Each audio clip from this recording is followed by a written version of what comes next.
हरियाणा में कल विधानसभा चुनाव को लेकर मतगणना होगी। प्रदेश के करीब 1031 उम्मीदवारों की किस्मत ईवीएम में कैद हो चुकी है, जिसके भाग्य का फैसला कल होगा। फिलहाल सभी ईवीएम कड़ी निगरानी में रखी गई है। तमाम सुरक्षा व्यवस्थाओं का खबरें अभी तक की टीम ने जायजा लिया और कल की मतगणना को लेकर तैयारियां कैसी हैं, हमारे संवाददाताओं ने रिपोर्ट तैयार की है, वो आपको दिखाएंगे। देखिए जरा। तारीख को हुए मतदान के बाद हरियाणा विधानसभा चुनाव के लिए कल का दिन बहुत ही महत्वपूर्ण है, क्योंकि कल चुनाव के नतीजे जारी होंगे। जिस तरह से 5 तारीख को हरियाणा की जनता ने तमाम प्रत्याशियों की किस्मत को ईवीएम में कैद कर दिया है, कल जब ईवीएम खुलेगी तो प्रत्याशियों के भाग्य का फैसला होगा, जिसको लेकर जिला प्रशासन ने तमाम तरह की सुरक्षा व्यवस्था की हुई है। 3 लेयर की सुरक्षा स्ट्रांग रूम में की गई है। पहला घेरा जो है वो हरियाणा पुलिस के जवानों का है, उसके बाद पैरामिलिट्री फोर्सेस का घेरा इन सुरक्षा में लगाया गया है। इस वक्त मैं स्ट्रांग रूम के बाहर मौजूद हूँ। ये गुरुग्राम का सेक्टर 14 कॉलेज है, जहाँ पर गुरुग्राम जिले की चारों विधानसभा की ईवीएम को रखा गया है स्ट्रांग रूम के अंदर। सीसीटीवी कैमरे की निगरानी में इस वक्त ईवीएम स्ट्रांग रूम के अंदर बंद है और गुरुग्राम जिले की चारों विधानसभा गुरुग्राम, बादशाहपुर, सोना और पटौदी, इन चारों विधानसभा की काउंटिंग इसी कॉलेज में की जानी है। कल सुबह 8 बजे जैसे ही ईवीएम खुलेगी वैसे वैसे रुझान आने शुरू हो जाएंगे। सुरक्षा के घेरे में इस वक्त स्ट्रांग रूम में ईवीएम्स को रखा गया है। सबको इंतजार है कल का। कल सुबह जैसे ही 8 बजे काउंटिंग शुरू होगी, उसके बाद रुझान आने शुरू हो जाएंगे। कल मंगलवार है, देखना यह होगा कि किस प्रत्याशी के लिए मंगलवार मंगल होगा और किस प्रत्याशी के लिए अमंगल होगा। गुरुग्राम से वीडियो जर्नलिस्ट जितेंद्र शर्मा के साथ करण जयसिंह, खबरें अभी तक। कम समय में उम्मीदवारों की किस्मत का पिटारा खुलने वाला है। ईवीएम मशीनें खुलेंगी और उसके बाद काउंटिंग शुरू होगी। हम इस समय अंबाला शहर में खड़े हैं। ओपीएस स्कूल है यहाँ पर, जहाँ पर मतगणना जो केंद्र है वो बनाया गया है। यहाँ पर ही जो है ये काउंटिंग होगी और आप देख सकते हैं चाक चौबंद प्रबंध जो हैं वो किए गए हैं। बाकायदा जो है ये टेबल्स आप देख सकते हैं ये लगाए गए हैं। इसके अलावा इस केंद्र के बाहर 3 लेयर सुरक्षा जो है वो रखी गई है। हरियाणा पुलिस के जवान जो हैं वो तैनात यहाँ पर रहेंगे। हरियाणा आर्म फोर्सेस जो हैं वो तैयार रहेंगी। इसके अलावा सीएसएफ के जो जवान हैं वो तैयार रहेंगे और प्रशासन जो है पूरी तरह से यहाँ पर चाक चौबंद प्रबंध किए हुए हैं। आप देख सकते हैं सभी जो बूथ्स हैं बाकायदा उनके ऊपर लिखा गया है कि कितने टेबल हैं यहाँ पर और किस तरीके से इसको जो है जंगले लगाकर जो है वो पूरी तरीके से बंद किया गया है। और यहाँ पर प्रशासन के सुरक्षा घेरे के अंदर कल वोटिंग होगी। फिलहाल इस सब पर बातचीत करने के लिए हमारे साथ अंबाला के एसडीएम हैं। सर, क्या कुछ तैयारियां हैं, किस तरीके से काउंटिंग होगी और क्या कुछ आप लोगों की जो है वो तैयारियां हैं? काउंटिंग सुबह 5 बजे शुरू होगी। सबसे पहले ईटीपीबीएस और पोस्टल पेपर की काउंटिंग करेंगे। यदि उसका बिल्कुल ठीक चल जाता है, ईटीपीबीएस क्या ऑनलाइन सिस्टम होता है, उसका QR कोड स्कैनिंग होती है, उसमें टाइम काउंटिंग हो जाती है। ठीक नहीं, 8:30 बजे हमारी ईवीएम की काउंटिंग शुरू हो जाएगी। हमारे टोटल 20 राउंड होंगे और हमारी पूरी तैयारी है। सवारा पूरे स्टाफ की हमने ट्रेनिंग करा दी है और बिल्कुल 8 बजे हम ट्रेनिंग काउंटिंग शुरू करवा देंगे। सुबह 8 बजे शुरू हो जाएगी। क्या उम्मीद है कितने बजे तक जो है नतीजे आ जाएंगे? अमूमन तो 2 बजे तक काउंटिंग संपन्न हो जाती है। बिल्कुल ठीक है जी। कितने कर्मचारी यहाँ पर लगाए गए हैं इस काम के लिए? इसमें लगभग 150 कर्मचारी काम में जो इनकी ड्यूटियाँ लगी है, 150 के लगभग कर्मचारी है। अगर हम अंबाला की बात करें तो पूरे अंबाला में इस तरीके के कितने काउंटिंग बूथ जो हैं बनाए गए हैं जहाँ पर अंबाला विधानसभा के जो हैं वो काउंटिंग होंगी? सिर्फ अंबाला की हमारी 14 काउंटिंग टेबल है जी। और बाकी ईटीपीबीएस की और पोस्टल पेपर की अलग काउंटिंग होगी। जी। तो टोटल ये इसी ओपीएस सेंटर में ही है सारा अंबाला सिटी का, तो बाकी विधानसभाओं का अलग है। जी। तो बिल्कुल ये हमारे साथ एसडीएम थे जो हमें बता रहे थे कि टोटल 15 टेबल जो हैं वो यहाँ पर लगाए गए हैं और बाकायदा 150 कर्मचारी इस काम के लिए लगाए गए हैं जो यहाँ पर कल काउंटिंग का काम संभालेंगे। फिलहाल कल के बाद नतीजे क्या रहने वाले हैं ये आने वाला वक्त ही बताएगा। अंबाला से खबरें अभी तक के लिए कमलप्रीत सब्रवाल। हरियाणा विधानसभा चुनाव में प्रत्याशियों का भविष्य का फैसला कल 8 अक्टूबर को होगा। अगर पंचकुला की बात करें तो पंचकुला के 2 विधानसभा क्षेत्र हैं, कालका और पंचकुला। इनके अलग अलग स्ट्रांग रूम बनाए गए हैं, अलग अलग जगह पर मतगणना होगी। पंचकुला के सेक्टर 1 कॉलेज में पंचकुला विधानसभा और सेक्टर 14 के गर्ल्स कॉलेज में कालका विधानसभा की मतगणना होगी। अगर मतगणना की बात करें तो यहाँ पर जो है 3 लेयर की जो सिक्योरिटी यहाँ पर तैनात की गई है। अर्धसैनिक बल, पुलिस बल और पैरामिलिट्री फोर्सेस की तैनाती यहाँ पर की गई है। कल 8 अक्टूबर को जो है सभी अधिकारी यहाँ पर मौजूद रहेंगे, मतगणना होगी। पंचकुला से अगर बात करें तो भाजपा प्रत्याशी ज्ञानचंद गुप्ता और कांग्रेस प्रत्याशी चंद्रमोहन बिश्नोई के बीच में कांटे की टक्कर मानी जा रही है। वहीं अगर कालका की बात करें तो भाजपा प्रत्याशी शक्ति रानी शर्मा और कांग्रेस प्रत्याशी प्रदीप चौधरी के बीच कांटे की टक्कर है।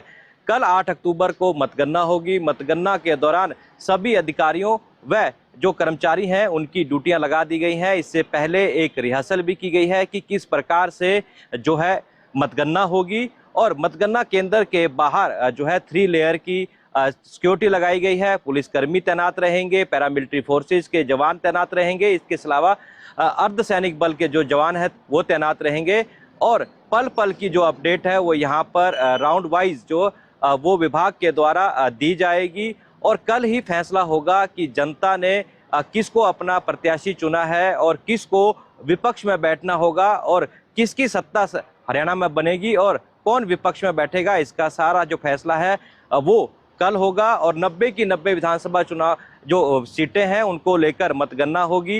ये सेक्टर 1 का जो मतगणना केंद्र है यहाँ पर पंचकुला विधानसभा क्षेत्र की जो ईवीएम मशीनें रखी गई हैं। 5 अक्टूबर को जो है मतदान जो प्रक्रिया है वो समाप्त हो गई थी और उसके बाद कड़ी सुरक्षा के बीच सभी जो ईवीएम मशीनें हैं वो यहाँ पर रखी गई हैं। पंचकुला विधानसभा क्षेत्र की 230 जो मतदान केंद्र थे उनकी ईवीएम मशीनों को यहाँ पर रखा गया है कड़ी सुरक्षा के बीच। साथ ही सीसीटीवी कैमरे से भी निगरानी रखी जा रही है। अब 8 अक्टूबर को मतगणना होगी और सभी प्रत्याशियों के भविष्य का फैसला कल होगा। पंचकुला से खबरें अभी तक के लिए तारा ठाकुर। इंतजार की घड़ियां खत्म होने वाली हैं क्योंकि कल नतीजे आएंगे और इन नतीजों का इंतजार न सिर्फ उम्मीदवारों को है बल्कि पब्लिक को भी है और 5 अलग अलग जगह स्ट्रांग रूम बनाए गए हैं। जहां पर हम खड़े हैं यहाँ पर घरोंडा विधानसभा का स्ट्रांग रूम बनाया गया है और डीएवी पीजी कॉलेज है। 3 अलग अलग लेयर है सुरक्षा की। जहां पर हम मौजूद हैं ये सेकंड लेयर है जहां पर हरियाणा पुलिस के जवान तैनात हैं और साथ ही साथ चुनाव आयोग के कर्मचारी और अधिकारी भी तैनात हैं जिनकी ड्यूटी लगाई गई है। अगर डीएवी पीजी कॉलेज से हम एंटर करते हैं गेट वहां पर भी हरियाणा पुलिस के जवान तैनात हैं और सामने आप देख पा रहे होंगे कि ये जो सुरक्षा है वो ईवीएम मशीनों की जा रही है, स्ट्रांग रूम की जा रही है जहां पर सेंट्रल फोर्सेस तैनात हैं। सीसीटीवी कैमरे वहां पर लगाए गए हैं, एलईडी की बड़ी स्क्रीन लगाई गई है ताकि पल पल की अपडेट उस एलईडी स्क्रीन के जरिए मिलती रहे। साथ ही साथ यहाँ पर परिंदा भी पर नहीं मार सकता है क्योंकि इतनी सुरक्षा यहाँ पर तैनात की गई है। 5 अलग अलग स्ट्रांग रूम है। डीएवी पीजी कॉलेज में घरोंडा विधानसभा की काउंटिंग होनी है। इसके अलावा डीएवी सीनियर सेकेंडरी स्कूल के अंदर करनाल विधानसभा की काउंटिंग होनी है। अगर एसडी मॉडल स्कूल की बात करें तो वहाँ पर 2 अलग अलग विधानसभा की काउंटिंग होनी है जिसमें नीलोखेड़ी है और असंध है और एसडी सीनियर सेकेंडरी स्कूल में इंद्री विधानसभा की काउंटिंग होनी है। प्रशासन मुस्तैद है। इंतज़ार है 8 बजने का जब मतगणना शुरू हो जाएगी 8 तारीख को, लेकिन उससे पहले पूरी तरह से प्रशासन मुस्तैद है और कड़ी निगरानी रखा हुआ है उस स्ट्रांग रूम पर जहां पर उम्मीदवारों की किस्मत कैद है ईवीएम के अंदर। खबरें अभी तक के लिए करनाल से हिमांशु नारंग।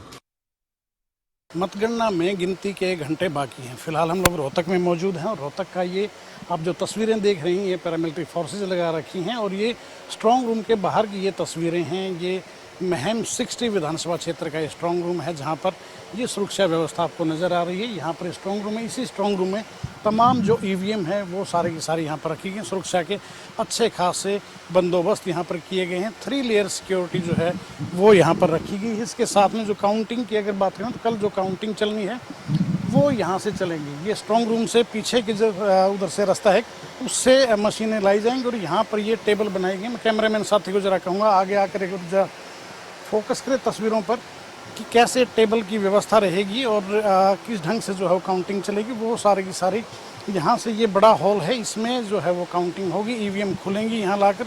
सबसे पहले जो बड़ी मुख्य जो टेबल है सबसे पहले ईवीएम यहाँ लाई जाएगी, उसके बाद खोल के टेबल पे भेजी जाएगी, वहाँ उसकी सील हटाई जाएगी। बाकायदा जो अधिकारी हैं, सीनियर अधिकारी, वो यहाँ मौजूद रहेंगे और ये तमाम काउंटिंग चलेगी।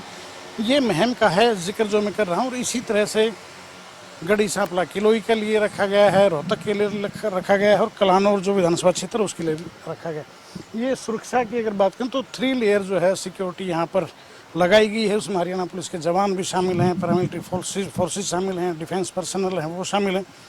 सीसीटीवी की जद में सारी चीज़ें हैं। और यहाँ पर सहायक जो निर्वाचन अधिकारी हैं फोगाट साहब, किस तरह की सुरक्षा व्यवस्था की गई है? इसमें इलेक्शन कमीशन की गाइडलाइंस के अनुसार जो है, जो हमारी आपने जैसे देखा स्ट्रांग रूम में सेंट्रल पुलिस फोर्सेस की तैनाती की गई है। उसके बाद फिर हरियाणा पुलिस और सभी जो व्यवस्थाएं हैं बिल्कुल गाइडलाइंस के हिसाब से की गई। 3 लेयर सिक्योरिटी के अरेंजमेंट्स किए। जी जी बिल्कुल जी। इसके अलावा सीसीटीवी की भी बंदोबस्त देखने को मिल रहे हैं, बाहर भी एलईडी लगा रखी है मुख्य दरवाजे पर। इसमें आपको जैसे पता है कि जैसे हम जो ईवीएम का जो मूवमेंट है, फिर उसका स्टोरेज है, तो वो सब जो है पॉलिटिकल जो पार्टीज हैं और कैंडिडेट्स हैं उनको साथ में लेकर उनकी जो है उनके हर भागीदारी के साथ जो है इनका संचालन किया जाता है कि वो जो उम्मीदवार हैं वो भी इनके ऊपर अपनी जो है पूरी निगरानी रखें। तो ये जो व्यवस्था है जैसे सीसीटीवी कैमरा जो है इसके लगा के, और आपने देखा कि भाई पॉलिटिकल पार्टी और कैंडिडेट्स के लिए भी एक यहाँ स्थान निश्चित किया हुआ है जहाँ पर बैठकर वो इसके सीसीटीवी कैमरे 24 घंटे इसकी निगरानी कर सकते हैं। सीधा से ये कोई क्वेश्चन मार्क जो है ना वो रेज ना कर पाए, कोई बिल्कुल ट्रांसपेरेंसी रहे। बिल्कुल जी, बिल्कुल सही बात है इसमें कि कोई भी किसी भी तरह की जो है कोई भी गुंजाइश हमने नहीं छोड़ी है और पूरी तरह से जो सुरक्षा और अन्य इंतजाम हैं वो पूरे बेहतर किए। फोगाट साहब, कल की जो काउंटिंग है वो किस ढंग से, उसका थोड़ा सा विस्तार से एक बार बता दीजिए। कैसे काउंटिंग चलेगी, कितने राउंड होंगे, कितने टेबल लगेंगे, क्या कुछ रहेगा? देखिए जी, हमारे जो है 217 बूथ हैं और 14 टेबल्स हैं और साथ में पोस्टल जो है उनकी काउंटिंग भी 2 टेबल्स पे होगी। तो 16 टेबल्स हमारी इस तरह से जो है इनका संचालन होगा। सुबह 8 बजे से जो है काउंटिंग शुरू हो जाएगी। सबसे पहले जो है पोस्टल हम शुरू करेंगे, पोस्टल वोटर्स की गिनती। उसके बाद आधे घंटे के पश्चात वो ये ईवीएम भी जो है उसकी काउंटिंग शुरू की जाएगी। कितने बजे तक लगभग निपट जाएगा सारा काउंटिंग का काम? देखिए जी, इसको सही तरीके से हमारे बीच में ऑब्जर्वर जो हैं वो भी मौजूद होते हैं और इनका पूरी तरह से जो हमारी वेबसाइट है उसके ऊपर भी अपलोड करना होता है। तो जो भी समय लगेगा इसमें जो है सुचारू रूप से की जाएगी। इस पे ज़्यादा फोकस रहेगा कि भी अच्छे तरीके से हम पारदर्शी तरीके से और उन कैंडिडेट्स की मौजूदगी में इसका काउंटिंग हम कर पाएँ, इस तरह का ज़्यादा हमारा फोकस है। शुक्रिया, थैंक यू। तो ये फोगाट साहब से बड़े तफसील से बताया कि किस ढंग से काउंटिंग चलेगी और क्या यहाँ पर सुरक्षा व्यवस्था स्ट्रांग रूम के बाहर की गई है और जो काउंटिंग हॉल है वहाँ पर किस तरह के बंदोबस्त कल देखने को मिलेंगे। इसकी विस्तार से जानकारी सहायक निर्वाचन अधिकारी फोगाट साहब ने दिया। वीडियो जर्नलिस्ट कमलजीत के साथ देवेंद्र दांगी, रोहतक।